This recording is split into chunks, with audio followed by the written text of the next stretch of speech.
Tahukah kalian sejarah mobil pada tahun 90-an? Setelah tahun 1930, jumlah produsen mobil berkurang drastis berpasan dengan industri saling bergabung dan matang. Sejak tahun 1960, jumlah produsen hampir tetap dan inovasi berkurang dalam banyak hal. Teknologi baru hanya perbaikan dari teknologi sebelumnya, dengan pengecualian dalam penemuan manajemen mesin yang masuk pasaran pada tahun 1960-an, ketika barang-barang elektronik menjadi cukup murah untuk produksi massal dan cukup kuat untuk menangani lingkungan yang kasar pada mobil.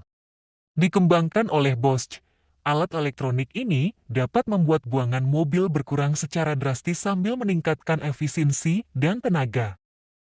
Kecelakaan mobil hampir sama tua dengan mobil itu sendiri. Joseph Joubert menabrak tembok dengan mobil tenaga uapnya Fardir pada tahun 1770. Kecelakaan mobil fatal pertama kali yang dicatat adalah Bridget Driscoll pada 17 Agustus tahun 1896 di London dan Henry Bliss pada 13 September tahun 1899 di New York City.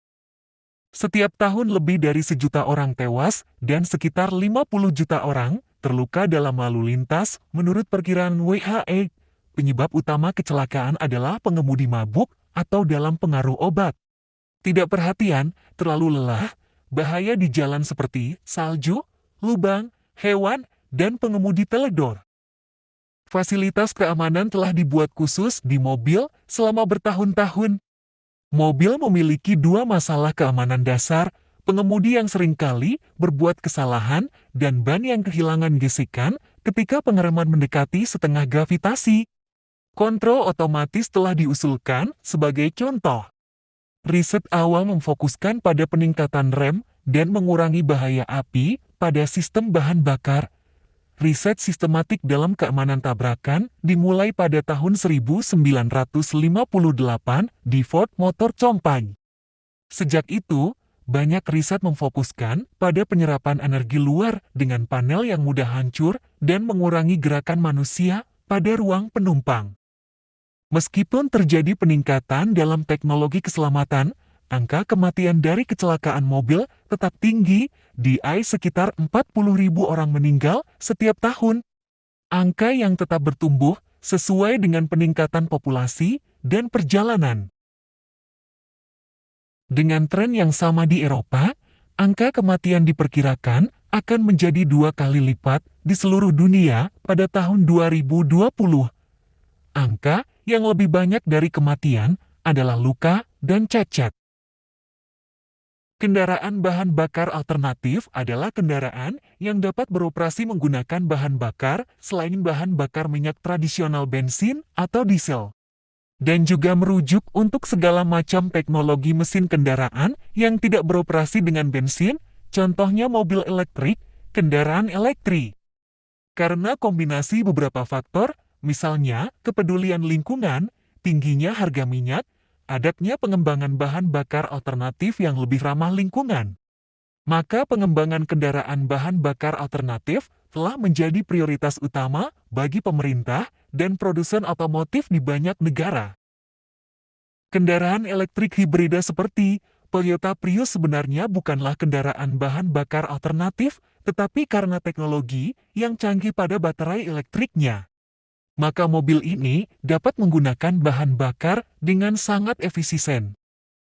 Usaha penelitian dan pengembangan energi alternatif lainnya berfokus pada kendaraan elektrik baterai dan kendaraan sel bahan bakar. Mobil listrik adalah mobil yang digerakkan dengan motor listrik, menggunakan energi listrik yang disimpan dalam baterai atau tempat penyimpan energi lainnya. Mobil listrik sangat populer pada akhir abad ke-19 dan awal abad ke-20. Tapi kemudian popularitasnya meredup karena teknologi mesin pembakaran dalam yang semakin maju dan harga kendaraan berbahan bakar bensin yang semakin murah. Krisis energi pada tahun 1970-an dan tahun 1980-an pernah membangkitkan sedikit minat pada mobil-mobil listrik. Tapi baru pada tahun 2000-an-lah para produsen kendaraan baru menaruh perhatian yang serius pada kendaraan listrik-listrik. Hal ini disebabkan karena harga minyak yang melambung tinggi pada tahun 2000-an, serta banyak masyarakat dunia yang sudah sadar akan buruknya dampak emisi gas rumah kaca.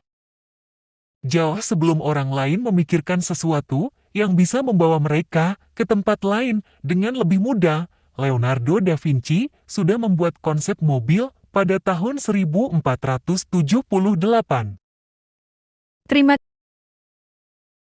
Terima kasih sudah menyaksikan video. Penjelasan ini kita akan melanjutkan. Di part selanjutnya semoga melalui video ini menambah wawasan kita dari yang tidak tahu menjadi tahu.